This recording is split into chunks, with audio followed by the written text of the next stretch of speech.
What's up, people? Thank you for passing by the channel. Much appreciated. Hit that subscribe button if you guys are new. Fox Sports. Yeah, I can't lie to you. I'm still a bit shocked by this. People might think, yeah, Ade, whatever. I'm still a bit shocked that I'm working for Fox Sports. I find it a bit crazy, if I'm honest with you. Yeah, I just find it a bit crazy. And there's so much like plans they've got going on for the next 12, 18 months. In terms of where they take this boxing thing in Africa, not just Fox Sports, but Kwesi Sports as well, where they take it in Africa and how I'm kind of central to those plans. Fucking mind-boggling. It's mind-boggling. All right, enough of that. Anthony Joshua, Wembley, April 13th. We still are no closer to knowing who that opponent is going to be. Obviously, in a few days' time, Chisora versus White, we might get a clearer indication if White puts on a fantastic performance. If Chisora wins, I don't think there's absolutely any chance that Chisora fights AJ, and that's not against Chisora. I just feel like the public are not going to like it. AJ and Chisora are both Finchley boys. They're quite close. I think they're friends outside of the ring, so I just don't see that happening. In fact, I think if Chisora wins, we're more likely to see Chisora versus, I don't know, Povetkin, Ortiz, maybe even a trilogy. No one's actually spoken about the potential of a trilogy, especially if the fight plays out the way the first fight went. It will do good numbers again.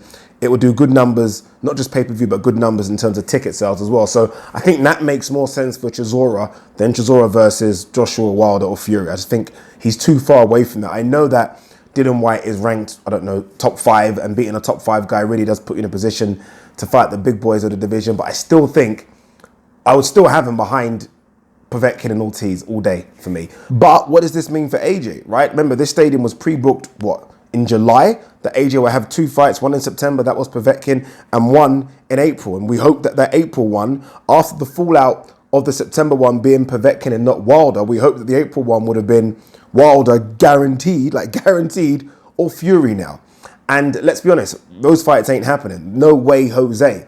So for me, look, this is the thing I have with AJ fighting at Wembley. I've been there. You guys know I was at the Povetkin fight, and I can't lie to you, the atmosphere was just incredible. Like, incredible. I've been to big stadiums before for football matches, even for rugby matches, and the atmospheres have been incredible. This just took it up another level. When he walked out, it was incredible. But I almost feel like those big Wembley dates, those big stadium shows should be reserved for something special, right? It should be reserved for only Wilder or Fury. That's my 2 cents on it. I think those stadium shows should be what they are. I think people talk about stadium shows now like they're the norm. They're not, right? We're normally used to the O2 Arena, MEN, or Liverpool Echo Arena. And I think stadium shows should just be for the big boys, right? Just for the big boys. So for me, if AJ can't get Wilder or Fury, and I think it's fair to say he's not going to get Wilder or Fury, then I feel like an option should be AJ skipping Wembley completely. I know people might say, what? But I honestly do think that AJ should look at maybe not having this Wembley date. Now, the Wembley date is booked, so it does need to be filled by someone, and we're going to talk about that later. But for me, if AJ can't get any of those 2 guys in the ring, even if Dillian Whyte comes through and smashes Chisora, it's still not a Wembley fight for me. Dillian Whyte versus AJ isn't Wembley. I don't know why, it just isn't for me. Dillian Whyte versus AJ is O2 Arena, right? O2 Arena, 20,000 packed, still be an amazing atmosphere, but that's what I think that is. So I think if AJ can't get those 2 guys in the ring, the next best thing is he goes to America and fight. There's no reason for me, especially now how far he's in his career, why AJ hasn't fought outside of the UK, right? There's no reason. I think AJ right now is maybe not as popular in America as he thinks in terms of the wider people knowing him. And I think it's a great opportunity to introduce yourself to America by fighting someone like Jarrell Miller in, I don't know, June or July. I know that sounds a bit crazy, but I honestly think that's a good option. Madison Square Garden or Vegas, but he likes Madison Square Garden. He spoke about it when he was there to watch Canelo versus Rocky Fielding against Jarrell Miller. I think Jarrell Miller fights on the undercard of Demetrius Andrade versus Akavov, what a shit fight that is, in January or February. So Jarrell Miller can easily turn around and fight AJ again in June or July. Plus Jarrell Miller talks a lot. And I wouldn't like anything more than Anthony Joshua to go to America and bash up Jarrell Miller. And then if Joshua does go to America and bash up Jarrell Miller, which I don't think will be a problem, and Wilder Fury doesn't happen, the Wilder Joshua fight, I think, it is almost bigger because the American audience then finally know who Joshua is. Because look, they don't know who Joshua is. I mean, a few do, but when I speak to American people that I know, friends and family out in America, they don't really know who Joshua is. So I think it's a great opportunity to go to America, fight a loudmouth American that will sell the fight, do the business in terms of getting the knockout, and then grow your popularity in America. I just think there's a lot of pressure on AJ now to have these massive stadium fights and almost do all the selling by himself, right? Parker, AJ was a bit of a damp squid, let's be honest with you. And again, it was just AJ. No one really knew who Parker was going, especially the casual fans. No one knew who Takam was. Povetkin came with a bit of name value, but again, all down to AJ. And I just feel like there's far too much pressure on AJ to do these massive stadium fights without a very, very good dance partner. And the only two good dance partners out there right now are Wilder and Fury, and they're not going to happen. So for now, I don't see a problem with AJ skipping that Wembley date, going to America, having a fight in Madison Square Garden or the T-Mobile Arena, filling that up, getting your name value out there increased, and then coming back to the UK. And if need be, if a name arises, have a fight at Wembley Stadium. But if not, what's the problem with going back to the O2 Arena? This stadium thing, I think, is just gone a bit crazy. Not every single fight's a stadium fight. I think I even heard Callum Smith recently say that he wants to fight at Anfield, which, look, I'm a Liverpool fan. It would be great to Callum Smith to get it on at Anfield. But, I mean, you've got to sell out Echo Arena first. Has he ever sold out the Echo Arena of, what, 9,000, 8,000, wherever it is? You've got to do that first before you talk Anfield. Everyone seems to be talking stadium.